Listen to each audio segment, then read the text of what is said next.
If there's one thing I know about history, is that the bigger they are, the harder they fall.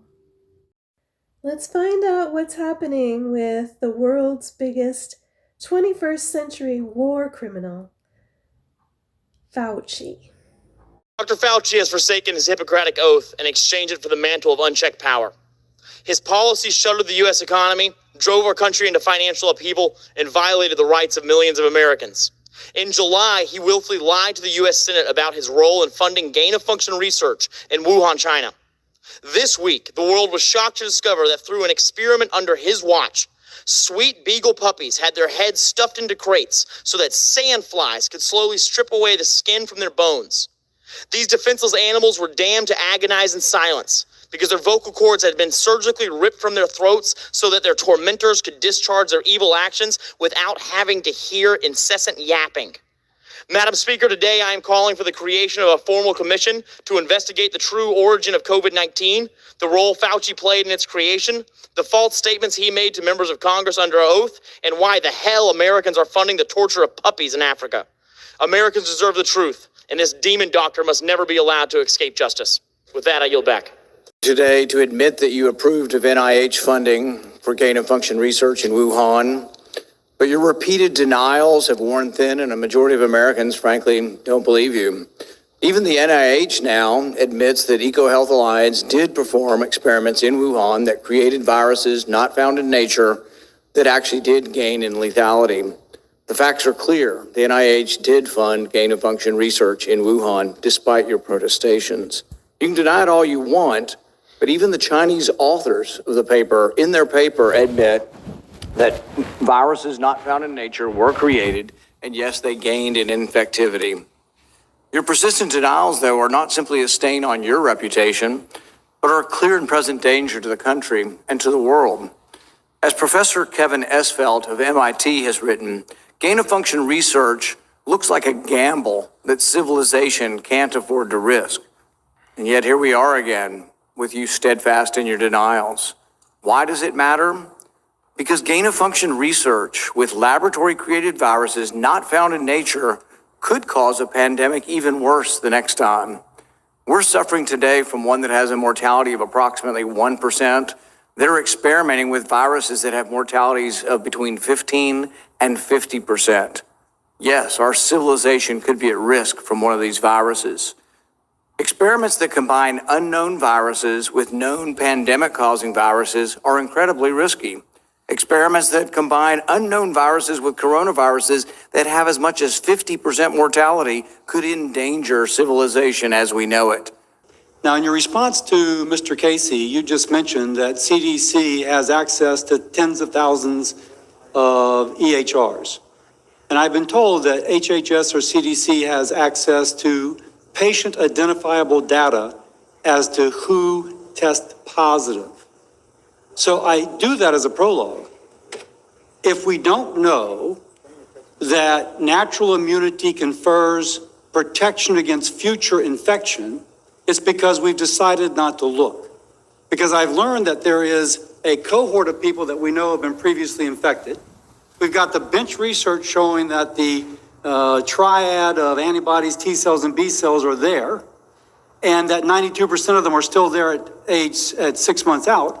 So why have we not done the research showing that natural immunity confers protection against recurrent infection?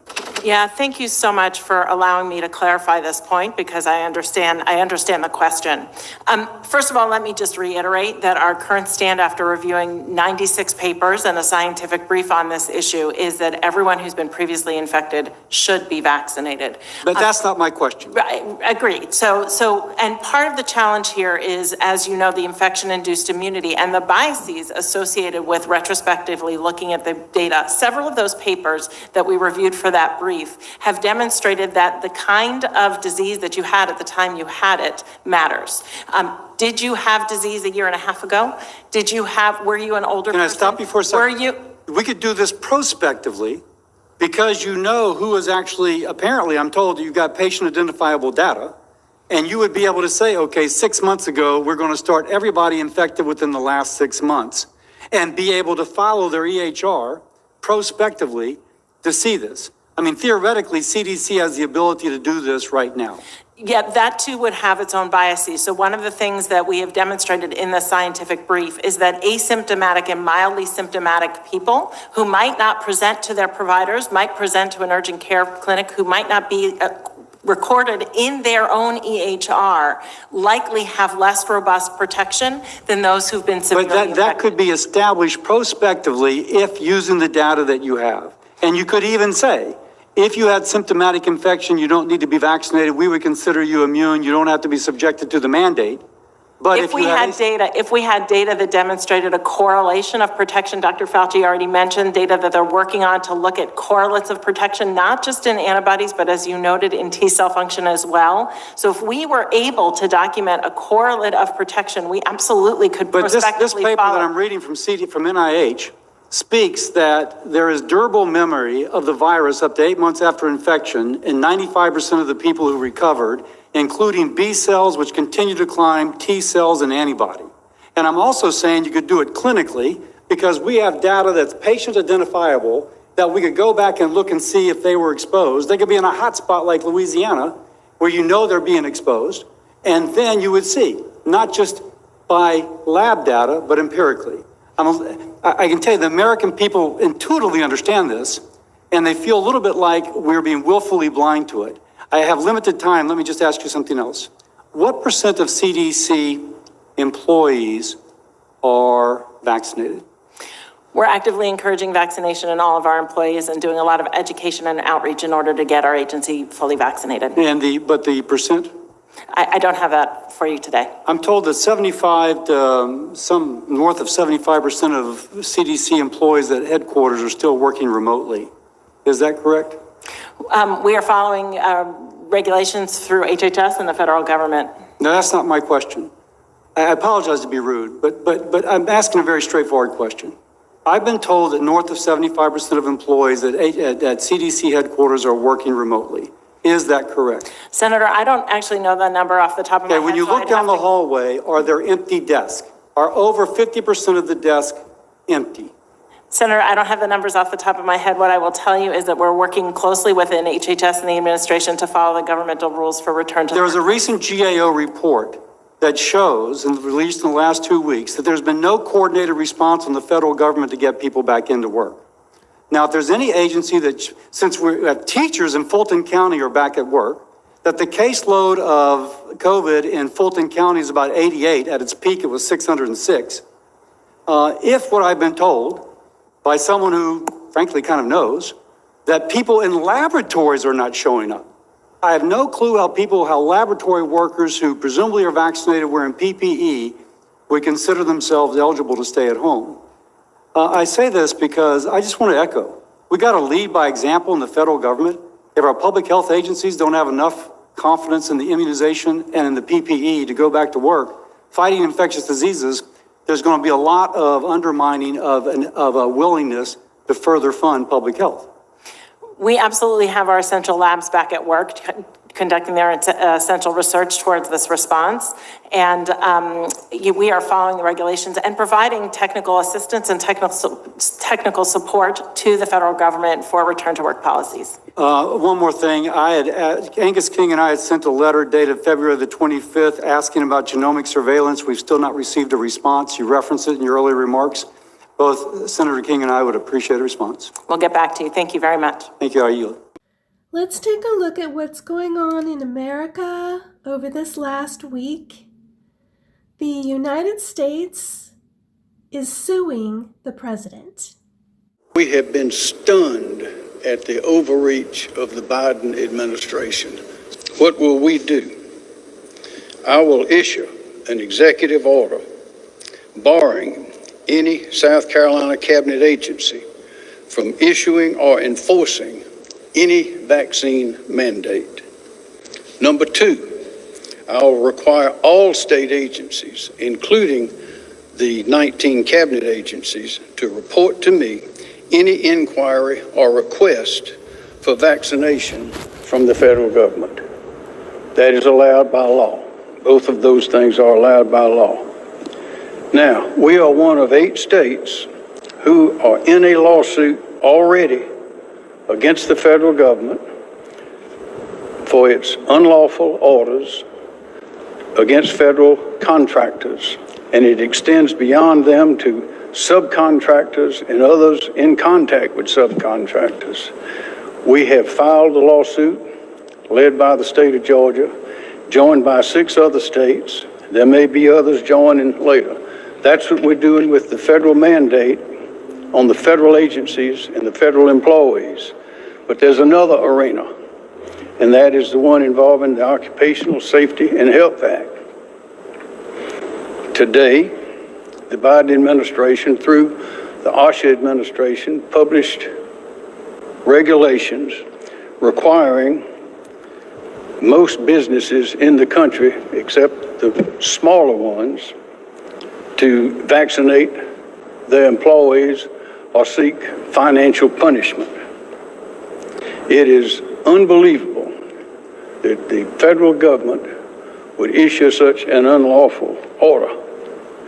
It is questionable whether the Congress could even do that, but certainly it cannot be done by executive order or through a federal agency, least of all the Occupational Safety and Health Act. It is difficult to believe that we are seeing what we are seeing. The business judgment is being overwhelmed and ignored. The rights of the people, perhaps civil rights, are being ignored, and the parents' interest in their own children in schools that they pay for with tax money are being trampled, subjected to criminal investigation. It is hard to believe that this is what is happening in our country. So, on the federal employee, the federal agency regulation, we are in a lawsuit and we are fighting that. I'm confident that other states will join in different ways. On the new OSHA regulation that has been published today, we will fight that aggressively. We have been and will continue to fight these unlawful regulations and acts and intrusions on the rights of our people with all the strength that we have. Any lawful objection, any lawful act that we can take to protect our people, we will do.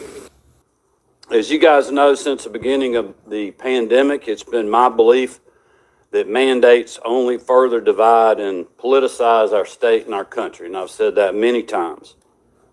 And I believe when Georgians are given all the information, they should be free to make the right decision for themselves and for their families, to protect not only their lives, but also their livelihoods. And Georgians have stepped up to the plate and have been part of the solution in getting past the worst of this virus. They didn't do that because of any government mandate. They did it because they wanted to protect their families and their communities, and they wanted to get back to normal. Today we are here because President Biden and his administration want to invade the personal lives of thousands of Georgians, burdening hundreds of businesses of all sizes and endangering countless jobs. Last Friday, my administration, along with Attorney General Chris Carr, Commissioner Gary Black, our Agriculture Commissioner in the University System of Georgia, and other states filed a lawsuit against President Biden and his administration. This lawsuit is in response to the Biden administration's unlawful, dangerous overreach through COVID-19 vaccine mandate on all federal contractors. In Georgia, this mandate could affect thousands of people. After telling Americans in July of 2021 that it was not the role of the federal government to mandate COVID-19 vaccine, the Biden administration is now forcing hardworking Georgians to choose between their livelihoods and a vaccine. Just a few of the consequences of this mandate include pivotal university research projects being put on hold or abandoned, locally owned construction companies that help serve our military installations around the state being forced to stop work mid-project. And you'll hear from Commissioner Black soon about how this could impact our critical food service industries. These examples literally only scratch the surface, and we will not stand for this outrageous big government power grab. As we all know, inflation is skyrocketing in our country. Supply chains have come to a screeching halt, and businesses, literally of all sizes and in all parts of our state and around the country, are looking for more workers. This Joe Biden mandate is a recipe for financial disaster. For businesses who do work with the federal government, this executive action makes it more likely you could lose employees to other competitors. Even if you can keep the workers you have, congratulations, Joe Biden has now made you into the vaccine police. For hardworking Georgians out there who work for a federal contractor and have chosen, for whatever reason, not to get vaccinated, Joe Biden now wants you to lose your job. That's why we're here today. In Georgia, we want business owners to create more jobs, encourage more investment, and continue Georgia's record-breaking economic momentum. We want to protect the livelihoods of our citizens who are literally just trying to make ends meet in this historic time that we have been through. Attorney General Carr, Commissioner Black, and I are all in this fight to put Georgians first, and we look forward to having our day in court. With that, I'm going to turn it over to our Attorney General, Chris Carr. General. Thank you, Governor. Good morning, everybody. We are here today because the President of the United States has overstepped his authority. This lawsuit is not about vaccinations. I am pro-vaccination. I'm vaccinated myself. I strongly encourage my fellow Georgians to consult with their doctors and make the best decision for themselves and their family. This lawsuit is about whether a president has the authority to effectively run a state agency by manipulating his contracting power. He does not. At the Department of Law, our job is clear, and it's one that we're proud to uphold. That is to defend and protect the Constitution of the United States and protect the interests of the people of Georgia. Because they're not being called out for anything, they can get away with everything. That's what they think, and they are. Hunter Biden's paintings are valued at $500,000. That's more than a signed Picasso's worth. Hunter and Joe share a secret bank account, and Hunter's associates do Joe's taxes. Is anybody paying attention here? Our Attorney General's family's getting rich off critical race theory in schools. Merrick Garland's daughter married a dude who's making millions pushing CRT in Virginia. So the dad, Garland, uses the FBI to silence parents who don't want CRT. Angry parents are now the new domestic terrorists. The Attorney General's using the FBI for profit. Ted Cruz called him out, and he stonewalled.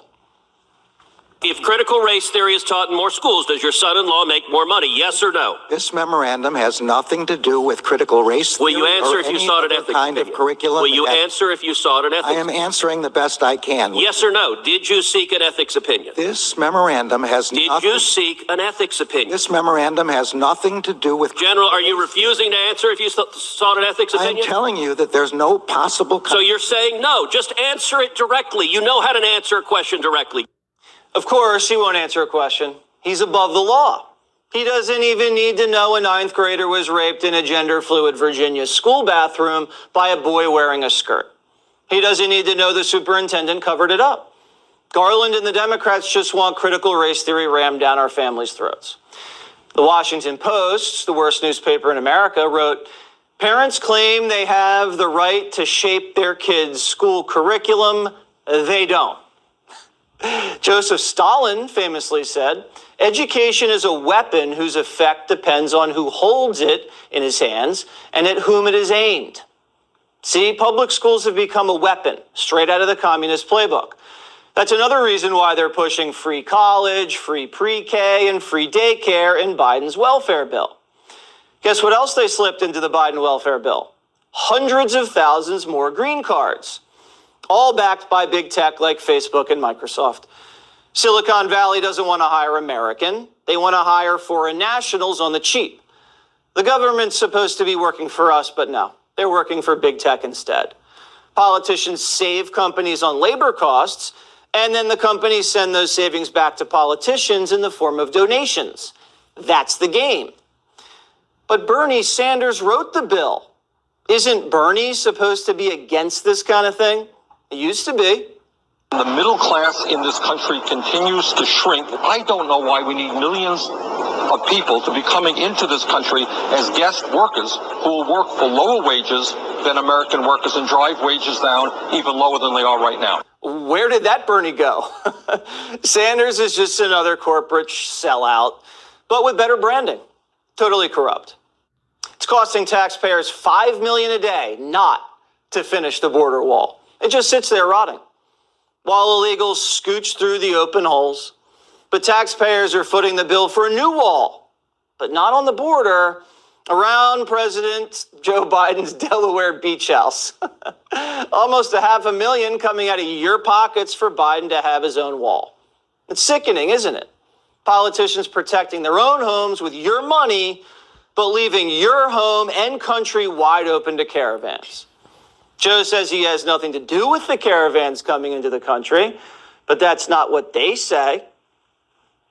Why now? The best time. Because of the administration? Because of Joe Biden. Biden hasn't even been to the border. He hasn't visited a jammed up port either. But Biden had time to unveil a first ever national gender strategy. Nobody even knows what that means. It's gibberish. From North Carolina sold a bunch of stock right after he got a secret intel briefing on the coming coronavirus last year. Has he been charged? He called his brother right after, and then his brother called his broker and sold a bunch of stock also. His brother hasn't been charged. Insider trading must be legal for politicians, but they want the IRS to look at your bank account if it has over $600 in it. Washington's corrupt to the bone. The voters are getting hosed, but Biden's just throwing it in our face, just how lazy it is. He's logged in more personal travel days than any other modern president. Out of the first 276 days of his presidency, he spent 108 of them either vacationing or working from his Delaware homes or from Camp David. More than Trump, Obama, Bush, all of them. The politicians keep raiding the Treasury, the Fed keeps buying the debt, the dollar gets destroyed, pushing oil prices higher, and the fuel costs are passed down to the consumer, whose wages are eaten up by inflation and open borders, wages wasted on empty shelves since everything's made in China, a communist country that just sprung a killer virus on us, but we can't criticize because they're in bed with our wicked media and tech giants, who will cancel you for coming too close to the truth. Blatant corruption is staring us right in the face. Are your eyes open yet? Pay attention, people. Stand your ground. Pay attention to your inner moral compass. Protect yourselves and your families. Never bow down to evil.